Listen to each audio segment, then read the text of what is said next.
Hello, my lovelies. Captain TigerLily here, and we are back with another episode of the Reading Corner book suggestions.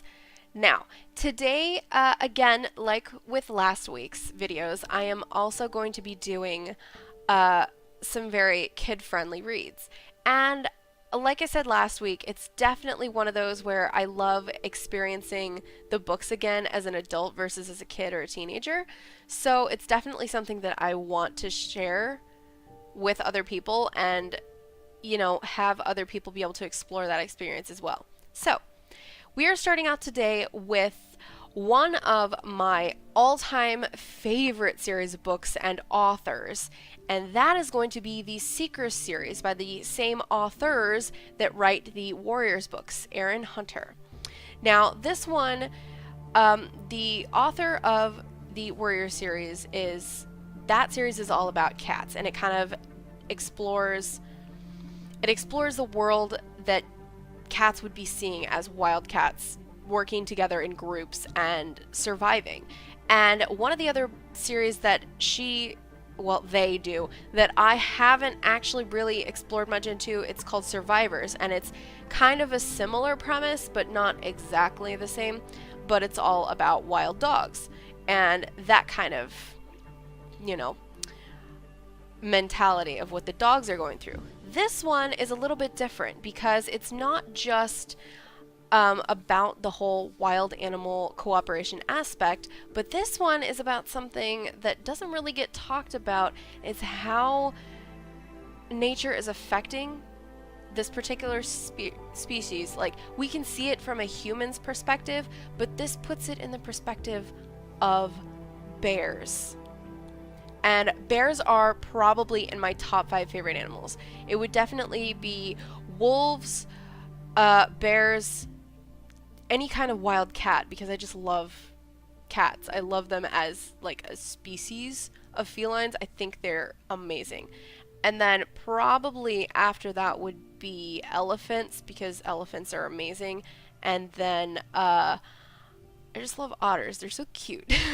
I know that they can be vicious and be really, really nasty, but otters are adorable and deserve to be protected. So, I am going to read the back of the Seekers book, which this one is called The Quest Begins, and we will see if you guys have an interest in reading this one. Okay? So, 3 bears from different species, black, polar, and grizzly, are separated from their families when they are only cubs. Each determined to survive in the harsh wilderness, they find themselves brought together on a perilous journey, guided by a shape-shifting grizzly cub, whose destiny will affect them all. Fate is about to change these bears' lives forever, bringing them amazing adventures, unexpected suffering, and finally setting their paws on a path toward a future they cannot yet imagine. One of the great things that I love about all of the Aaron Hunter books is that the authors do such a good job of building an intricate world for their characters to explore. Like, when I first read the Warrior series, I am going to compare a lot of these to each other because I love pretty much all of the Aaron Hunter books. When I first read the Warrior series, you didn't really have to know all of that backstory to enjoy the books, but when you did, it made the books that much more intricate.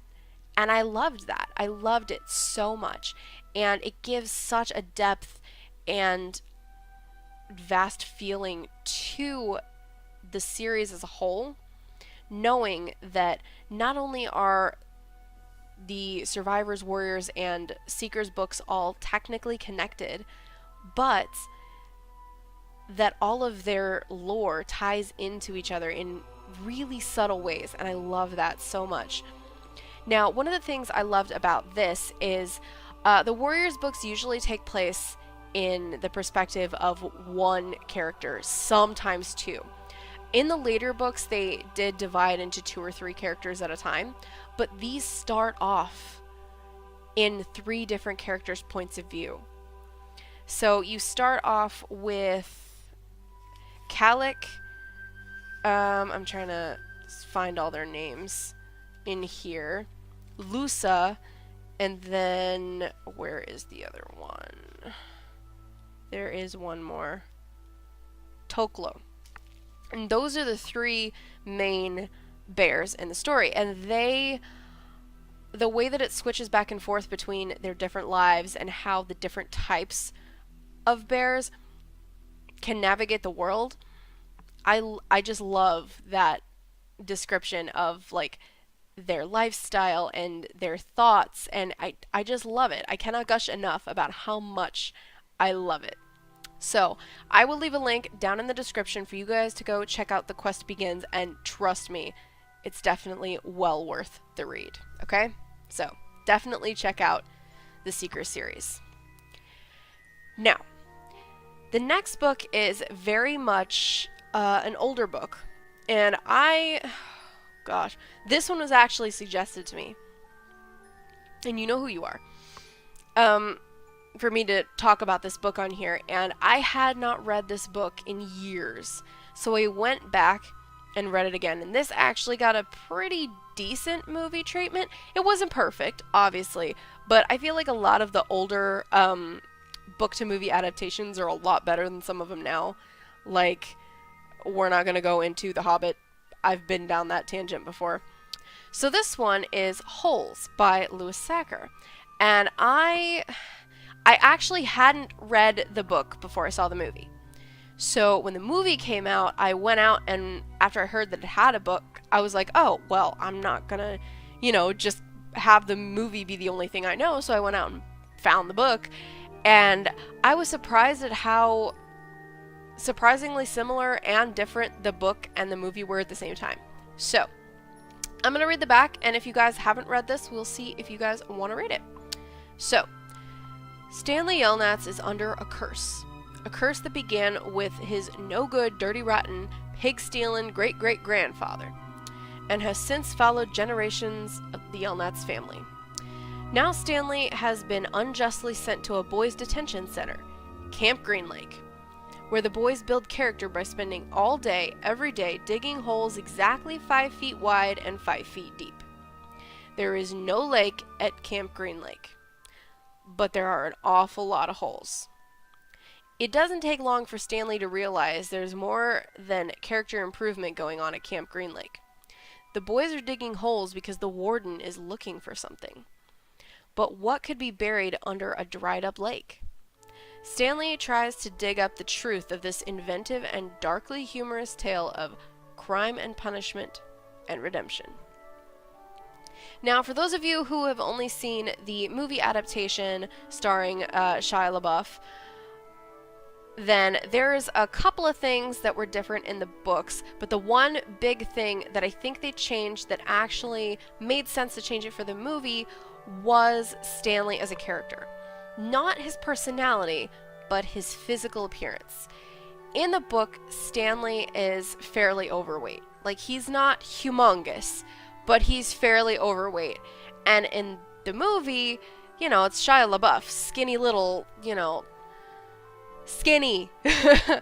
And I think the reason they changed that is it would be way too much of a drastic weight change for him to go from the way he does at the beginning of the book, where he's very heavy set, and him to go through the slowly losing weight as the movie were to go on would either be a little bit more than I think the production company wanted to do, but also a little bit more taxing on Shia LaBeouf. Either he, if he was an adult actor, a lot of them would have put on weight for the character, or he would have been put in a fat suit like, what is the movie? Zoom Academy for Superhero. They put, what is his name? Spencer Breslin. They put him in a fat suit for the whole thing.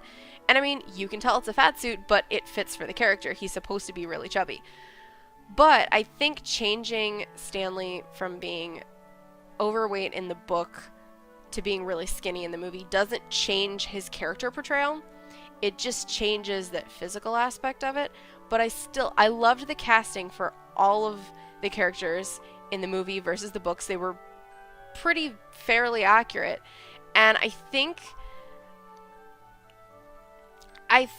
them casting everybody that they did made the movie that much more of an enjoyable companion to the book. because I loved John Voight as Mr. Sir. I loved Sigourney Weaver as the Warden. I loved Tim Blake Nelson. Like, I loved pretty much every actor that was in that movie, and it was done so well that you could read the book and then watch the movie, and you don't really notice too many differences. So it took me watching the movie several times after reading the book as a kid to really notice a lot of the differences other than Stanley's weight. But I think the way that the story is portrayed both in the book and movie, that they go together very well, and the book itself is still enjoyable without the movie companion. The movie is still enjoyable without the book, but I think both together is a very, very special combination. So if you guys have seen the movie and you didn't know or haven't read the book, I would definitely suggest checking out Holes, because it is such a good book. And even if you have seen the movie, you do know the story, but you feel it a little bit differently with the book. So definitely check that out. I will leave the link down in the description as usual, so you guys can go check that out. So if you guys liked the video, hit the like button down below and subscribe to my channel if you guys want to see more of the Reading Corner book suggestions.